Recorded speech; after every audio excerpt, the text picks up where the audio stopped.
The night Marcus signed the divorce papers, he didn't cry. He just sat in his car outside the courthouse for 47 minutes, staring at the steering wheel like it owed him an explanation for how his entire life had collapsed into a single manila envelope. 3 years of marriage, a house with a blue front door he had painted himself, a dog named Copper who now slept on someone else's couch. All of it gone. Not with a fight, not with screaming, but with the quiet, suffocating silence of two people who had simply stopped choosing each other. His ex-wife Nadia hadn't been cruel. She hadn't cheated. She had just looked at him one evening over a dinner neither of them had tasted and said the words that no amount of therapy could have prepared him for. "I think we've both been pretending for a long time." And the worst part, the part that kept him awake at 3 a.m. staring at ceilings, was that she was right. Marcus was 34 years old, living out of a suitcase in a furnished apartment that smelled like someone else's candles, and on the night everything became officially legally over, he decided to do something he hadn't done in years. He decided to go out. If you believe in second chances, in the kindness of strangers, and in the idea that sometimes the universe places exactly the right person in your path at exactly the right moment, hit that like button, subscribe to this channel, and share this story with someone who needs to hear it today. And drop a comment telling us where in the world you're watching from. Your presence here means everything. The bar Marcus chose was not glamorous. It was the kind of place with sticky menus and a jukebox that only played songs from decades nobody could quite remember. He chose it specifically because he knew no one there would recognize him, no one would ask how he was doing, and no one would look at him with that particular brand of soft, pitying sympathy that his friends and colleagues had been offering for the past 3 months like it was currency. He just wanted to sit somewhere loud enough to drown out his own thoughts, order something amber-colored, and exist without being perceived. He found a stool at the far end of the bar, away from the cluster of laughing colleagues celebrating something he didn't care to know about, away from the couple sharing a plate of fries and looking at each other the way he and Nadia used to look at each other. Back in the beginning, back when everything still felt like a discovery. He ordered a whiskey, then another. He wasn't much of a drinker, which was perhaps why by the second glass everything had softened slightly at the edges, the way watercolor bleeds past its lines. He was staring at the bottles lined up behind the bar, not really seeing them, thinking about the blue front door, when he heard the stool beside him scrape back and felt someone sit down. He didn't look up. He had perfected the art of non-engagement in the past few months. The slightly hunched shoulders, the eyes fixed on the middle distance, the body language that said, "I am fine, I am alone, and I prefer it that way." But whoever had sat beside him either didn't notice or didn't care, because within 30 seconds, a voice broke through the noise of the bar and said, quite clearly, "You look like someone who just lost something important." Marcus turned, and that was when he first saw her. She was not what he expected. Not that he had been expecting anything at all. She was somewhere in her early 30s, with dark hair that fell loose past her shoulders, wearing a magenta dress that made her look like she had walked in from somewhere more interesting than this bar, maybe from a life more vivid than the one currently being lived around her. Her eyes were sharp and a little amused, the way someone's eyes look when they've learned to find the gentle absurdity in difficult things. She was holding a glass of sparkling water with a lime wedge, and she was looking at him with the particular directness of someone who had absolutely nothing to lose from honesty. Marcus blinked. "That obvious?" he said. She tilted her head slightly and studied him the way a person studies a painting they're trying to decide if they like. "The wedding ring tan line," she said simply, nodding toward his left hand, where a faint pale stripe still circled his ring finger like a ghost of something that used to be solid. "And the way you're drinking, like you're trying to fill something, not celebrate something." He looked down at his hand. He had noticed the tan line before, of course, had spent an embarrassing amount of time staring at it in the shower, willing it to fade faster. But hearing it named by a stranger felt unexpectedly like being caught, not in wrongdoing, but in grief which somehow felt more exposing. Divorced, he said. It was the first time he had said the word out loud since the courthouse. It sat on his tongue, strange, heavy, like a stone he hadn't expected to be carrying. She nodded, and something in her expression shifted. Not to pity, which he had been dreading, but to something more like recognition. Today? She asked. Technically, yes, he said. Emotionally, about 8 months ago. She was quiet for a moment, and then she said something that surprised him. She said, "That gap between when something ends in your heart and when the paperwork catches up, that's the loneliest part. Nobody talks about that part." And then she signaled the bartender for another sparkling water, and Marcus found himself, for the first time in what felt like an eternity, feeling slightly less alone. Her name was Serena. She told him this a few minutes later, after he had introduced himself, and the conversation had found its footing the way conversations occasionally do between strangers in bars. Tentatively at first, and then with a kind of unexpected ease, as if they had simply been pausing a conversation already in progress. She was not there to drink, she explained.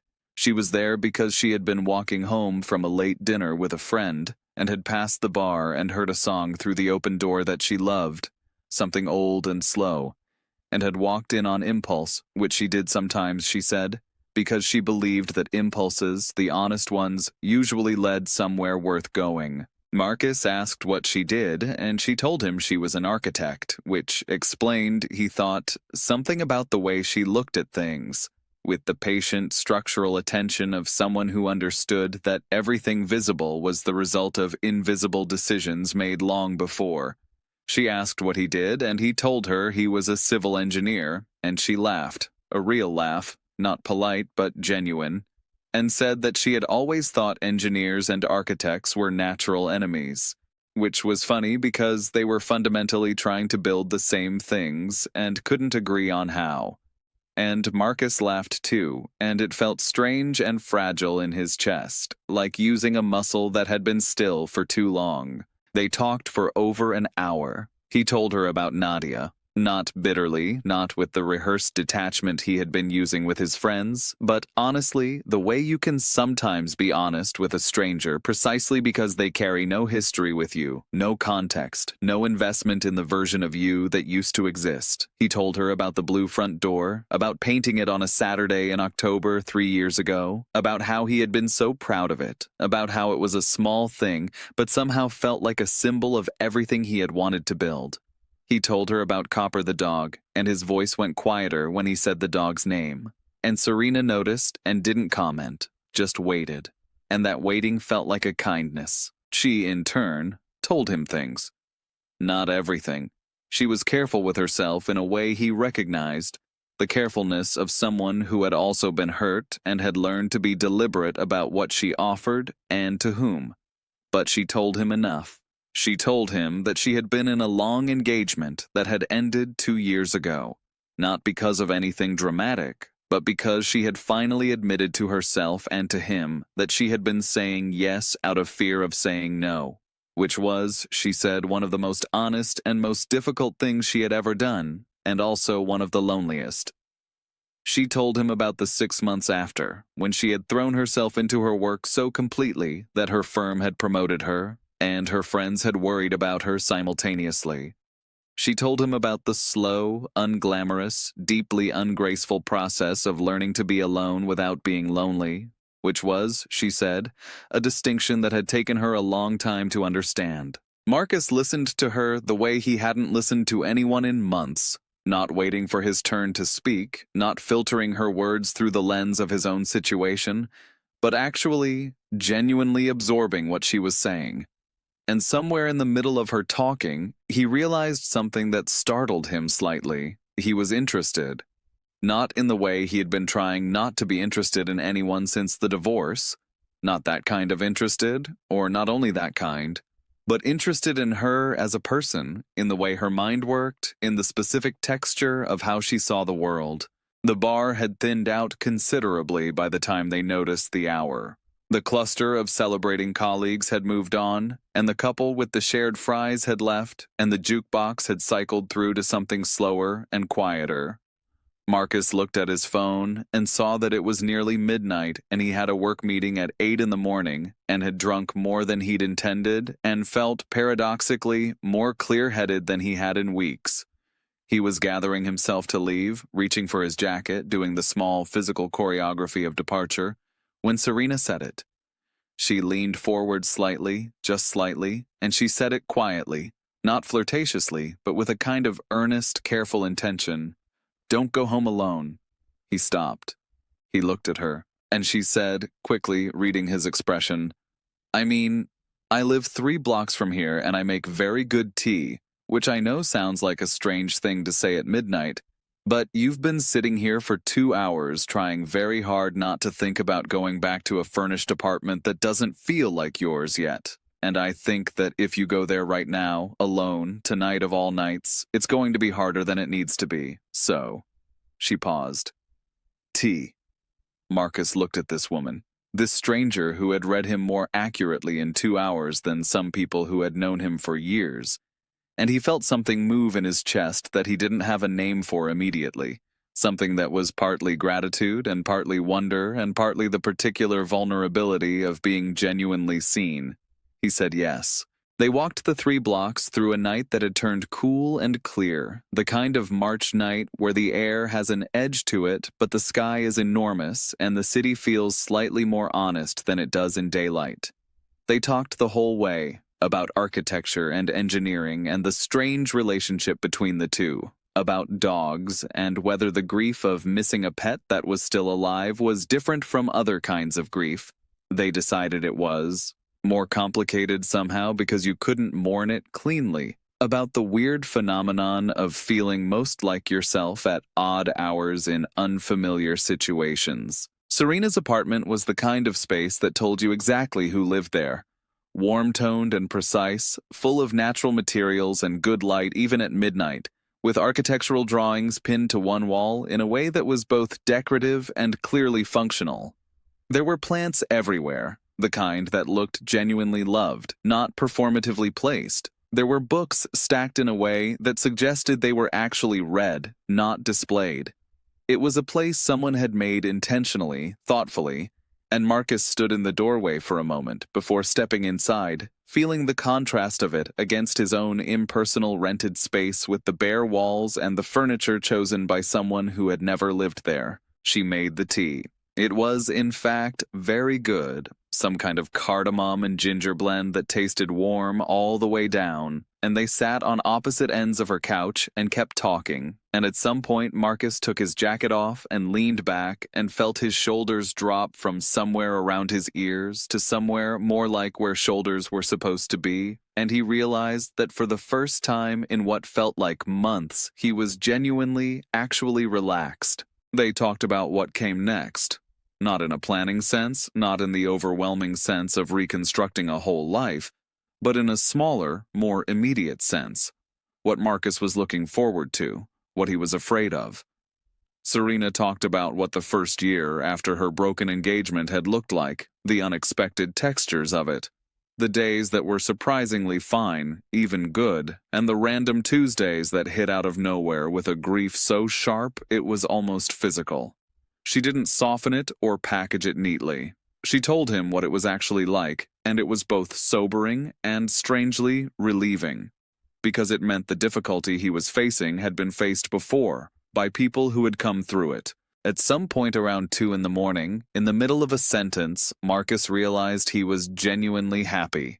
Not euphoric, not distracted, not numbed, but quietly, essentially happy, in the way that feels more real and more valuable than its louder versions. He was sitting in a stranger's apartment drinking cardamom tea in the middle of the night after the worst day on paper of his adult life, and he was happy, and the contradiction of this moved him in a way he hadn't expected. He said so. He said, "I didn't expect today to end like this." Serena looked at him over the rim of her mug. "How did you expect it to end?" He thought about the furnished apartment, the bare walls, the silence that was the wrong kind of silence.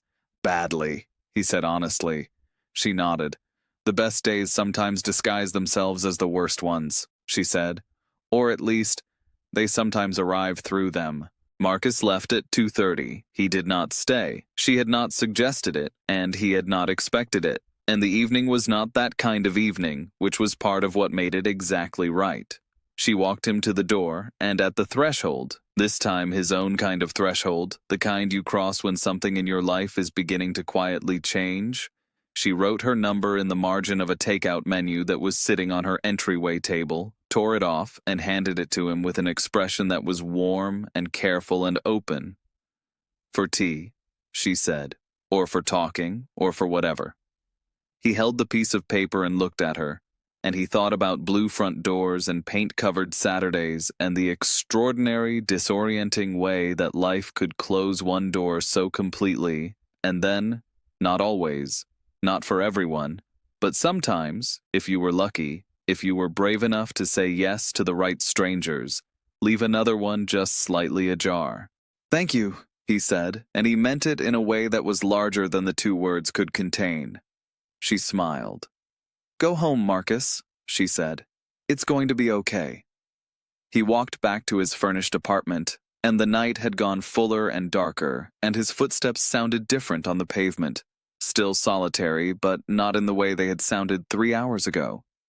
He let himself in, turned on the lamp in the corner, and sat on the edge of his rented bed, holding a torn piece of takeout menu with 7 digits written in architect's handwriting, precise and clean and unambiguous. He looked around the apartment. The bare walls, the furniture chosen by someone else, the faint smell of someone else's candles finally fading. And for the first time since moving in, he thought, I could put something on those walls. I could make this place mine, even if it's temporary. I could paint this place blue, not because everything was fixed, not because grief had a tidy ending or loneliness dissolved in a single conversation or the complicated business of starting over was any less daunting in the daylight. None of that was resolved by a bar stool and cardamom tea and a woman who read him like a building plan and found the load-bearing parts worth preserving, but because something had shifted, something small and foundational. The way the first brick placed correctly changes everything that will ever be built above it. He had been seen, tonight, by someone who had no reason to look carefully, and she had looked anyway, and she had said, "Don't go home alone," not out of pity, but out of recognition, out of the specific generosity of someone who had been there and had come through and wanted to point toward the opening. Before we reach the end of this story, if it has moved you, if something in Marcus's night felt familiar, if you have ever been that person sitting alone at the bar at the end of the worst day trying to hold yourself together with both hands, please leave a comment below. Tell us what line hit you hardest. Tell us if you've ever had a stranger say exactly the right thing at exactly the right moment. Your story matters, and this community is built on the knowledge that none of us is as alone as we feel in our darkest hours. In the weeks that followed, Marcus did call. He called on a Wednesday evening, which was an ordinary day with no particular significance, which was, he had decided, exactly the right kind of day to reach out to someone who had shown you kindness without occasion. They had tea again, at a cafe this time, in the afternoon light, and the conversation picked up with the ease of something that had never really stopped. They became, carefully and without rushing, friends. Real ones. The kind built out of honesty rather than convenience. The kind where you can sit in comfortable silence and feel accompanied rather than overlooked. What happened between them beyond that friendship, whether it grew into something more, whether the careful distance they both maintained out of appropriate respect for their own still healing selves ever shortened, that is a story that belongs to them. What matters is what that night gave each of them. The evidence, pressed like a dried flower between the pages of a hard year, that the world still contained people who would lean forward in a bar at midnight and say, "Don't go home alone." Not for any reason, except the simple, radical belief that no one should have to. Marcus repainted his apartment walls. Not blue, he wasn't ready for blue yet, which felt like a color that belonged to a future rather than a present. He chose a warm, quiet gray, which was the color, he thought, of something that was not yet decided, something still in the process of becoming. He hung one of his own photographs on the wall, a picture of a bridge he had helped engineer years ago, photographed at dusk with the light turning everything to copper. He put his books on the shelves instead of in boxes. He learned the names of the restaurants within walking distance and the best time to use the small park 2 blocks away, when the morning light came through the trees at a particular angle and made everything look briefly, quietly miraculous. He got a dog, not Copper. He understood now that Copper was not his to reclaim, and that was okay. That was part of the unglamorous, necessary work of letting things be where they belonged. The new dog was a ridiculous, ungainly, enormous animal of uncertain parentage that Marcus named simply Brick, because the dog was solid and foundational, and showed up in Marcus's life at the exact moment when Marcus needed something that would require him to leave the apartment every morning and engage with the world.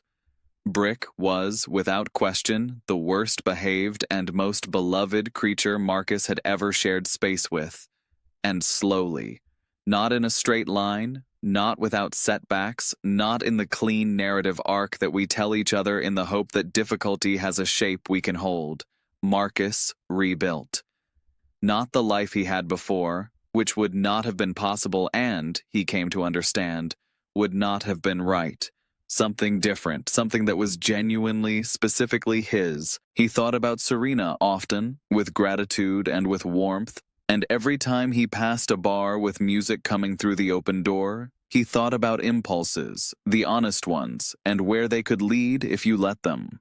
He thought about the specific courage it took, the courage she had exercised that night, to look at a stranger's grief and step toward it rather than away, to offer not rescue but company, which was what had actually been needed. He thought about all the people sitting alone at bars on the worst nights of their lives, staring at their own left hands, waiting for a stool to scrape back, and he made himself a quiet promise that when he was on the other side of his own hardest season, when he had found his footing and his walls and his brick, he would be the person who scraped back the stool.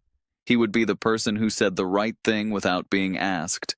He would lean forward someday to someone who needed to hear it and say the words that had changed the trajectory of his worst night into something he would carry carefully for the rest of his life. Don't go home alone. Not because strangers could fix what was broken, not because a single conversation could undo the slow erosion of a marriage or compress the long, private work of healing, but because human beings at their finest reach toward each other across the ordinary darkness, and that reaching, that small, brave, unglamorous act of noticing and choosing to stay, was the thing that made the darkness bearable. It was, Marcus thought, one evening months later, sitting on his repainted wall apartment floor with Brick's enormous head in his lap and a cup of cardamom tea cooling beside him, the closest thing he had found to an answer for what made a life worth the trouble of living it. If this story found you at the right moment, if something in Marcus and Serena's night reminded you of your own, please like this video, share it with someone who is going through a hard season, and subscribe so you never miss a story. Comment below with the moment that moved you most. Your words create this community, and every single one of them matters. And remember, the night is always darkest just before someone pulls up a stool and offers you tea.